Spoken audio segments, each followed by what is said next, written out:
시청자 여러분 안녕하십니까? 지방자치 중점 소식을 전하고 더 나은 지방자치의 방향을 제시하는 지방자치 1번지입니다.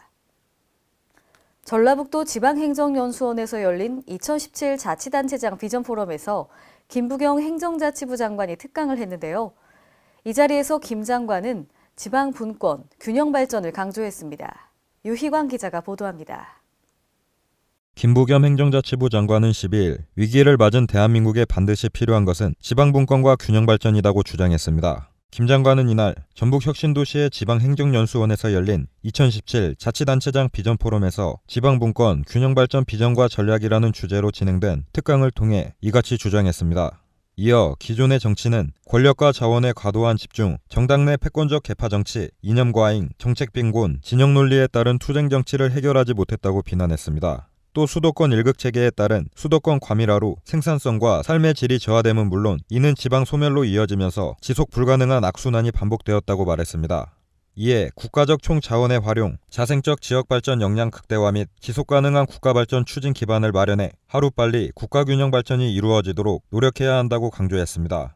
지방자치의와 중앙정부 간의 보충성의 원리, 1차적으로 국민의 삶은 바로 지방자치에서 기본적으로 책임지고 끌어갈 수 있는 그런 어떤 법과 제도를 정비해 준다.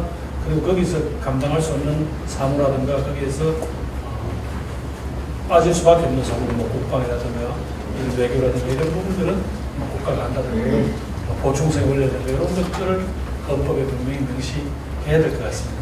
특히 지방분권형 개헌을 비롯한 중앙권한의 획기적 지방이양, 자치단체 역량 강화, 풀뿌리 민주자치 활성화를 통한 지방분권 강화와 함께 국세와 지방세의 구조 개선, 지방재정 확충 및 자율성 강화, 지방재정 균형 대책 마련 등을 통한 재정분권 확대에 나서야 한다는 입장을 밝혔습니다. KLN 유희광입니다. 지난 5월 정식 개통된 전주역 앞 마중길로 인해 시민들의 교통 불편이 큰데요. 이에 전주시의회 이병화 의원은 지역 교통대책 마련을 촉구하고 나섰습니다. 보도에 신다혜 기자입니다. 전북 전주시의회 이병화 의원은 12일 전주역 앞 마중길 개통에 따른 교통대책 마련을 촉구했습니다. 이 의원은 이날 제342회 임시회 본회의 5분 발언을 통해 지난 5월 정식 개통된 전주역 앞 마중길로 인해 시민들의 교통 불편이 더 크다며 이같이 주장했습니다. 이 의원은 마중길의 문화적 가치를 향유하는 시민에 비해 교통 혼잡과 정체로 피해를 보는 주민이 더 많다는 것을 인식하고 이에 대한 적극적인 대책을 마련하라고 요구했습니다. 이 의원은 마중길 사업계획 단계에서 백제로와 연결되는 호성동 지역 주변 도로의 교통량 증가와 이에 대한 대책을 지속적으로 제기했지만 마중길 개통 이후 주변 도로 이용량이 증가하며 우려가 현실이 되고 있다고 지적했습니다. 이어 그는 명주굴 내거리에서 호성 내거리까지 동물원을 돌아가는 소리로 등 마중길 개통으로 인한 호성동 지역의 도로들이 몸살을 앓고 있다면서 호성동 지역 교통 대책을 적극 수립하고 시행해야 한다고 주장했습니다. KLN 신다혜입니다. 요즘 같은 영농철 기간에는 농기계 사고가 빈번히 일어나고 있는데요. 정읍시 농업기술센터는 이러한 사고를 줄이기 위해 트랙터 첨단 시뮬레이터를 도입해 안전교육을 실시합니다. 홍재희 기자입니다.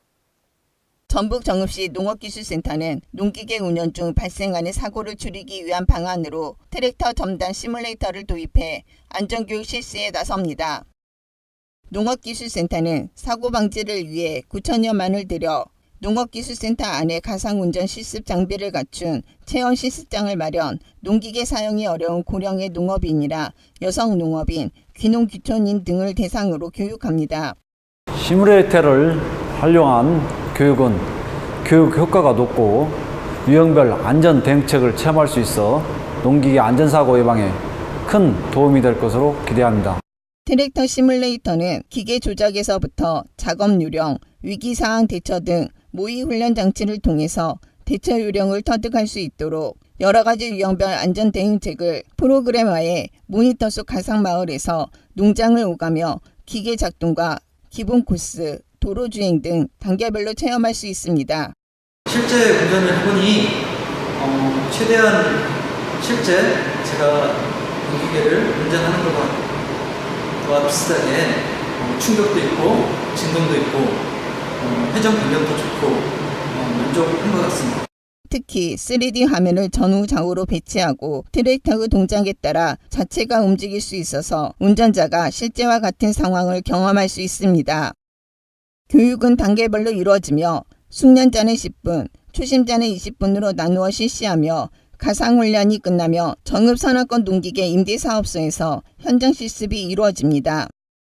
KLN 홍재입니다. 충청남도가 국제환경단체인 그린피스와 손잡고 탈석탄 에너지 전환 정책 등을 추진키로 했습니다. 안희정 충남지사는 지난 11일 도지사 접견실에서 제니퍼 리 모건 그린피스 국제사무총장과 에너지 전환 등을 주제로 대담을 가졌습니다. 이 자리에서 안 지사는 에너지 전략은 반드시 일정 단위의 존을 필요로 한다며 에너지 전환 전략 아시안 그룹을 만드는데 그린피스가 응원해줬으면 한다고 말했습니다. 안 지사는 이어 올해 충남도 주관으로 개최하는 탈석탄 국제토론회에 대한 그린피스의 관심을 요청했습니다. 서울시가 중앙정부의 추가 경정 예산 편성에 발맞춰 일자리 추경 2조 313억 원을 편성했습니다. 이번 편성은 서울시 올해 예산의 6% 수준으로 2009년 추경 예산 2조 6천억 원을 편성한 이래 8년 만에 최대 규모입니다. 추경 예산은 일자리 1,351억, 복지 1,286억 원, 안전 552억 원 등으로 구성됐습니다. 앞으로 서울시는 우선 38개 일자리 사업 예산을 늘려 13,000개 이상의 일자리를 창출하기로 했습니다. 오늘의 단신 뉴스입니다.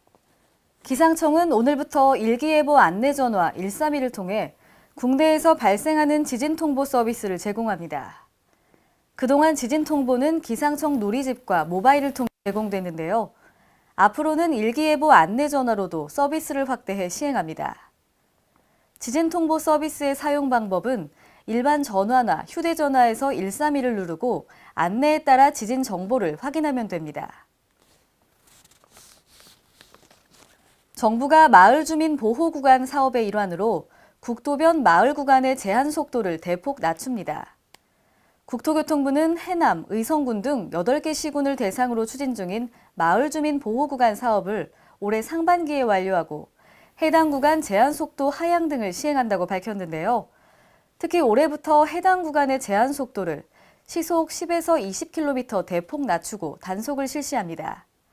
강원도 춘천시, 완주군 봉동읍 덕천하이트 아파트 인근 구간과 삼례읍 삼례교차로 인근 등이 해당됩니다. 이상으로 지방자치 1번지를 마칩니다. 시청해주신 여러분 고맙습니다.